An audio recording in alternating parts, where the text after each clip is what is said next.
I felt different and out of place until I learned I'm an INFJ personality. I have always thought of myself as different somehow, like I don't fit the mold of a normal person.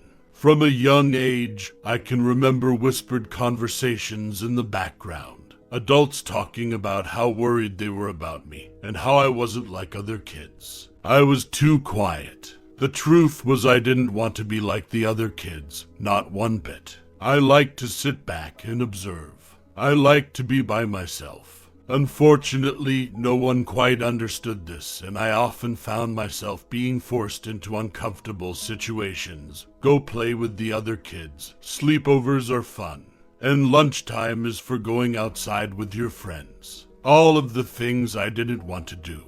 But how could I, as a child, say no? As I got older, I started to become more conscious of the fact that I was different. I would look around and compare myself to everyone else. For a long time, the constant comparisons really got me down. At school, I didn't want to participate in class discussions or spend my lunchtime on a noisy playground with the whole school, and I didn't understand why.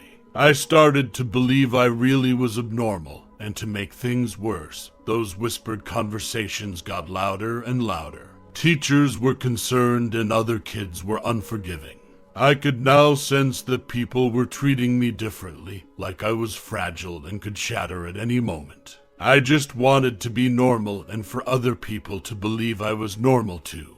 Embracing my INFJ personality. Around the time I reached university, I started to get a better sense of who I was. I moved away from home for the first time and was introduced to a whole new life. I observed people, I read things, I learned more and more about people and life, and in turn, about myself. I realized I was different from those I had been comparing myself to in the past, but in no way was I any less of a person.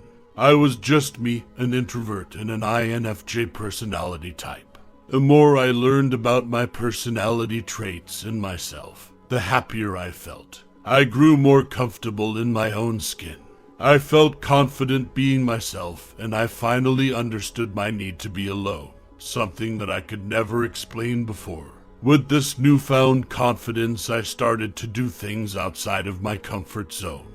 I traveled to a foreign country alone for the first time and experienced new and exciting things. I made new friends and never once felt restricted or underappreciated. I started to do the things I wanted to do and I was happy. Everything I did for myself. Of course, this surprised a lot of people. They were surprised that I, that painfully quiet and fragile child, could do what normal people could do. Suddenly the whispered conversations had a new tone.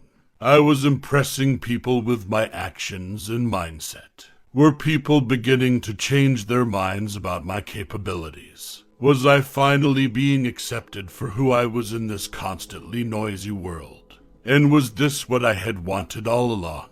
After years of not accepting myself for who I was and never feeling fully accepted by others, had it finally happened? I felt like I could do anything. As introverts, I think many of us seek acceptance, whether consciously or subconsciously, from the rest of the world, an acceptance that it's okay to be ourselves. In a way, we try to prove ourselves as capable human beings who do not shout louder than the rest of the world in order to be heard. Some of us may need to work twice as hard to prove to ourselves that we are enough, and to convince others of the same. After finally feeling a glimpse of acceptance, I felt like I could do anything.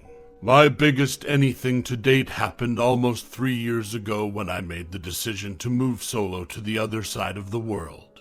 The move from my small town in England to a big city in Hong Kong was definitely my biggest challenge, but it soon became my proudest achievement. I've learned that even on the other side of the world, there's no escaping those whispered conversations. There were now new people who were worried about me, concerned it would all be too much and I'd crumble under the pressure. But those distant voices don't bother me anymore. I've proven to myself that I can do anything I put my mind to. I am enough and I am far more than capable. I have found that the feeling of acceptance from within is much more important than trying to gain approval from anyone else. Be who you are and let others worry about what you can and can't do.